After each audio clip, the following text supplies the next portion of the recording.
வணக்கம், வாழ்க வளமுடன். நான் உங்கள் ஜோதிடர் மாணிக்கவாசன் பேசுகிறேன். ஓம் தத் புருஷாய வக்கரதுண்டாய தன்னோ தந்தி பிரசோய ஓம் ஸ்ரீம் க்ரீம் க்ளீம் க்ளௌம் தம் கணபதியே நமக. ஓம் க்ரீம் ஆதித்யாய சோமாய மங்களாய புதேச குரு சுக்கர சனிப்பேச்ச ராகாப நமக. ஓம் ஸ்ரீம் க்ளீம் பஞ்சபோத வசிய ஓம் அங்கிரங்கு பஞ்சபோத வசிய லங்கு மங்கு பஞ்சபோத வசிய நங்கு மங்கு பஞ்சபோத வசிய சுவாகா. 9 நவகிரகங்கள் 5 பஞ்சபோதனோட அனுகிரகம் பரிபூர்ணமாக எல்லா ஜோதிட அன்பர்களுக்கும் ஆன்மீக பிரியர்களுக்கும் எல்லாம் பெரும் முருகப்பெருமானோட அருளாசி கிடைக்க பிரார்த்திக்கிறேன். இன்னைக்கு நம்ம பேசக்கூடிய தலைப்பு எதுன்னா கேது பகவானை பற்றி தான். கேது பகவானால் வரக்கூடிய பலன்களும் பலன் தரும் பரிகாரங்களும் அப்படிங்கிற தலைப்பில் தான் பேச போகிறேன். கேது பகவான் வந்து ஜோதிடத்தில் ஞானகாரன் முத்திகாரன் அப்படின்னு நம்ம சொல்லுவோம். ஸோ கேது பகவான் மிகப்பெரிய ஒரு ஆன்மீக கிரகம். மனிதனுக்கு வந்து முக்தியை தர வல்லக்கூடிய ஒரு கிரகம். ஆசைகளை வேறு இருக்கிற கிரகம். அவர் நம்ம மனிதர்கள் வந்து ஜாதக ரீதியாகவும் சரி, மனிதர்கள் வந்து எதன் மேல் அதிக பற்று அதிக பாசம் வைக்கிறார்களோ அதை வந்து ஒன்றும் இல்லாமல் செய்பவர் கேது. அது மேல நம்மளுக்கு நிறைய கஷ்டங்களை கொடுத்துருவார். நம்ம எதை மேல ஆசைப்படுறோமோ, யார் மேல நம்ம அதிக பிரியப்படுறோமோ அவங்க மூலமாக நம்மளுக்கு நிறைய பிரச்சனைகளையும் போராட்டங்களையும் கொடுத்து அதை விட்டு வெளியே வரக்கூடிய ஒரு அமைப்பை தருவார். இந்த உலகத்துல வந்து கடவுள் ஒருவரை தவிர வேறு இந்த உலகத்தில் வாழக்கூடிய இந்த உலகத்தில் இருக்கக்கூடிய எந்த பொருளும் நிரந்தரம் இல்லை அப்படிங்கிறத உணர்த்தக்கூடிய ஒரு மிகப்பெரிய கிரகம் தான் கேது பகவான். கேது பகவான் வந்து பார்த்தோம்னா ஜாதகத்துல 3, 6, 11 இருந்தா நல்ல ஸ்தான அளவுக்கு பண்ணும் அப்படின்னு நம்ம சொல்லலாம். வந்து பார்வை பெற்று 3, 6, 11 அமர்ந்திருந்தாலோ அல்லது எந்த இடத்துல இருந்தாலும் சரி குருவோட பார்வை பெற்றிருந்தா அந்த கேது பகவானோட திசாபுத்தி காலங்கள் கேதுவோட காலங்கள் நல்லது பண்ணும். ஆனால் பாவ கிரகத்தினோட தன்மை பெற்று செவ்வாயோட சேர்ந்தோ அல்லது வந்து வேற சுக்கிரனோட சேர்ந்திருந்தோ அல்லது வேற மற்ற கிரகங்கள் எந்த சூரியனோட சேர்ந்திருந்தோ சந்திரனோட சேர்ந்திருந்தோ வேற எந்த கிரகத்தோட சேர்ந்திருந்தாலும் கெடுபலன்களை மட்டுமே செய்ய வல்லது கேது பகவான். எந்த ஸ்தானத்தில் நிற்கிறாரோ அந்த ஸ்தானத்தை வந்து கெடுக்கக்கூடிய வல்லமை பெற்றவர். அந்த ஸ்தானத்தினுடைய மேல் நாம் பெறக்கூடிய ஆசைகளை எல்லாம் கெடுக்கக்கூடிய தன்மை பெற்றவர் கேது பகவான். கேது வந்து நின்ற இடத்தை யாரோட சேர்றாரோ அந்த ஸ்தானத்தோட பலாபலங்களை எடுத்துக்கிட்டு நம்மளுக்கு வந்து அதிகப்படியான தீமைகளை செய்ய வல்லவர், நன்மைகளை செய்ய வல்லவர் அல்ல கேது. புரியுதுங்களா? கேது அந்த அளவுக்கு கேது மகாதசை 7 வருட காலங்கள் நம்ம குடும்ப பிரச்சனைகள், போராட்டங்கள், பிரிவினைகள், கோர்ட்டு கேஸு இதையெல்லாம் தரவல்லக்கூடியவர். அதே மாதிரி ராகு மகாதசையில் இதே தான் நடக்கும். அதுக்கு டபுள் மடங்கு செய்யக்கூடிய வல்லமை கேது பகவானுக்கு உண்டு. கேதுவை போல் கெடுப்பான் எவனும் இல்லை. ஜாதக ரீதியாக எந்த கிரகம் அந்த அளவுக்கு கெடுக்காது. அந்த அளவுக்கு மன வேதனைகளையும் பிரிவினைகளையும் கொடுத்து மனிதனை ஒரு பற்றற்ற நிலையை கொண்டு வரக்கூடிய கிரகம் தான் கேது பகவான். இவர் வந்து இவரோட திசாபுத்தி காலத்தில் நிறைய ஒரு ஆன்மீகம் எது மேலும் நம்மளுக்கு ஆசைகள் இருக்காது. எதை நாம் ஆசைப்படுறோமோ அது நம்மளுக்கு கிடைக்காது. அந்த அளவுக்கு பலபலன்களை தரக்கூடியவர் கேது பகவான். கேது பகவானோட காலத்துல நம்ம வந்து கேது வந்து மெயினா வந்து அதாவது எந்த குருவோட சேர்ந்திருந்தா கூட ஓரளவுக்கு தான் நல்லது செய்யும் அப்படின்னு தான் சொல்ல முடியும். அதே போல இவர் வந்து பார்த்தோம்னா முத்திகாரன் 12ஆம் இடத்துல ஜாதகத்தில் நின்று இருந்தா அடுத்த பிறவியே இல்லை அப்படிங்கிற நிலைக்கு நம்மளை கொண்டு போவார்.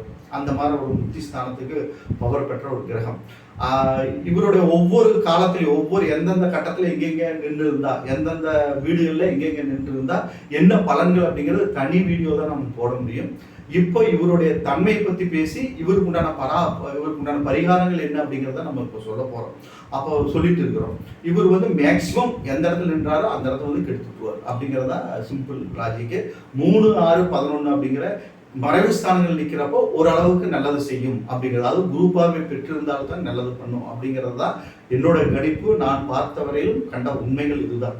ஓகேங்களா? அந்த அளவுக்கு நன்மை செய்யக்கூடிய கிரகம் அல்ல. இவர் குரு பார்வை பெற்று இருந்தால் நன்மைகள் நடக்கிறதுக்கு ஒரு 78% இருக்கு.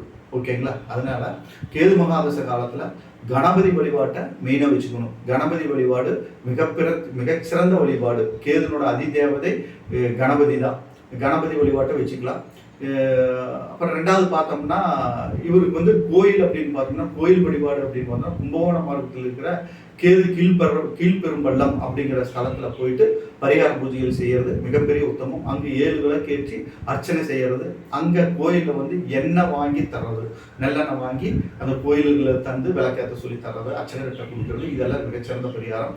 கேதுவனோட தோஷங்கள் கடுமையாக இருந்தால் ஹோம பரிகாரங்கள் செய்யறது ரொம்ப விசேஷம். கணபதி ஹோமம் பண்றது ரொம்ப விசேஷம்.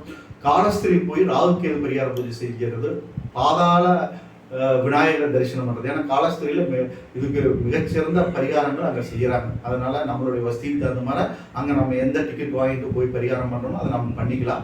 ஏன்னா ராகு கேது தோஷங்களில் கேது பகவான் தரக்கூடிய தோஷம் மிக கடுமையாக இருக்கும். அதுக்கு வந்து கல்யாண காரியங்களில் மிகப்பெரிய ஒரு தடை தாமதங்களில் திருமண காரியங்களில் கேது பகவான் ரொம்ப அமைக்க வல்லது. புதனும் கேது சேர்ந்ததுன்னா புத்திர தோஷத்தை தர வல்லது, கடுமையான புத்திர தோஷத்தை தந்தது. கேதுவும் புதனும் சேர்ந்து மாந்தி சம்பந்தப்பட்டு இருந்தால் கடுமையான புத்திர தோஷத்தை கொடுக்கும்.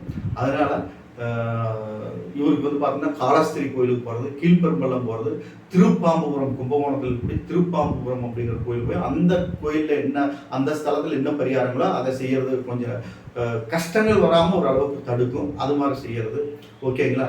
இன்னொன்று ஈரோடு மாவட்டம் பார்த்தோம்னா கொடுமுடி அப்படிங்கிற ஸ்தேத்திரத்தில் வந்து பிரம்மா சிவன் விஷ்ணு 3 தெய்வங்களும் அங்கே இருக்கிறாங்க. அங்கே நிறைய பரிகார பூஜைகள் சிறந்த முறையில் செஞ்சு தராங்க. அந்த கோயிலில் போயிட்டு கோயிலேயே பரிகாரத்துக்கு உண்டான பணத்தை கட்டி அந்த ராகு கேது தோஷத்தை நீக்கிறதுக்கு உண்டான பரிகார பூஜைகள் நம்ம செஞ்சுக்கலாம். கொடுமுடி ஒரு மிக சிறந்த ஸ்தலம். மகுடேஸ்வரர் சன்னதி, அங்கே பிரம்மாவும் இருக்கிறார், வன்னிமரத்தரையில் பிரம்மாவும் இருக்கிறாரு. பள்ளி கொண்ட அதாவது ஸ்ரீரங்கத்தில் எப்படி பெருமாள் இருப்பாரோ அதே மாதிரி அங்கே பெருமாளை நம்ம தரிசனம் பண்ணலாம்.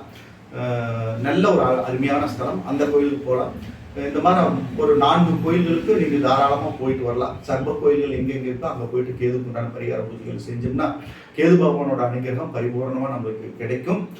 ஜாதகத்தில் இருக்கக்கூடிய கெடு பலன்கள் எல்லாம் குறைந்து ஓரளவுக்கு நன்மை ஏற்பட 100% வாய்ப்பு இருக்குது. அதனால கேது திசா புத்தி காலம் நடக்கும்போது புதிய முயற்சிகளெல்லாம் நம்ம அதிகமாக இறங்கக்கூடாது, ஆசைகள் அதிகமாக படக்கூடாது. அதுதான் முக்கியம். ஆசையே அனைத்து துன்பங்களுக்கும் காரணம் அப்படின்னு எல்லா முனிவர்களும் எல்லா சித்தர்களும் சகல பெரிய அன்பர்களும் எல்லாருமே சொல்லியிருக்காங்க, பெரிய மகான்கள் அனைவரும் சொல்லியிருக்காங்க. அந்த வந்து இருக்கக்கூடிய ஒரே கிரகம் யாருன்னா கேது பகவான் தான். அதனால இவருடைய திசாபூர்த்தி காலத்தில் அதிக ஆசைப்படாம அதிகமான கற்பனைகள்ல இருக்காம ரியல் என்னவோ அதை வந்து நம்ம ஃபாலோ பண்றது ரொம்ப ரொம்ப உத்தமம். தெய்வ வழிபாடுகளை மிக சக்தியோடு வச்சுக்கணும். கணபதி வழிபாடு, சிவன் வழிபாடு இதெல்லாம் நம்ம வச்சுட்டோம்னா 100% நல்லது நடக்க ஆரம்பிச்சிடும். ஓகேங்களா. இந்த வீடியோ உங்களுக்கு பிடிச்சிருந்தா உங்களுடைய நண்பர்களுக்கு ஷேர் பண்ணுங்க, சப்ஸ்கிரைப் பண்ணுங்க, ஆளுங்கிற பெல் சிம்பிள் அமைத்திங்க, ஆளுங்கிறத அமைத்திங்க. சரிங்களா. நான் போடுற ஒவ்வொரு வீடியோவும் உங்களுக்கு வந்து சேரும். ஜாதகம் குறித்து எந்த சந்தேகமாக இருந்தாலும் சரி, இப்போ நான் சொல்றதெல்லாம் பொதுவான பலன். அந்த கிரகத்தை பற்றி அந்த கிரகம் தரக்கூடிய கெடுபலன்களோ நன்மைகளோ என்ன காரணம் அப்படிங்கிறத நம்ம சொல்லிட்டு வரோம். ஓகேங்களா. அதனால முழு விளக்கம் முழு தன்மை உங்களுக்கு வேணும்னா என்ன நீங்கள் கான்டாக்ட் பண்ணுங்கள். சோழி பிரசனை பார்த்து அதுக்குண்டான பரிகார பூஜைகள் சொல்லி துல்லியமாக சொல்லி அது என்ன நடக்கும் அப்படிங்கிறத நம்ம அப்டேட் நம்ம சொல்ல முடியும். அதனால் நீங்கள் என்னை கான்டாக்ட் பண்ணுங்கள். வணக்கம். வாழ்க வளமுடன்.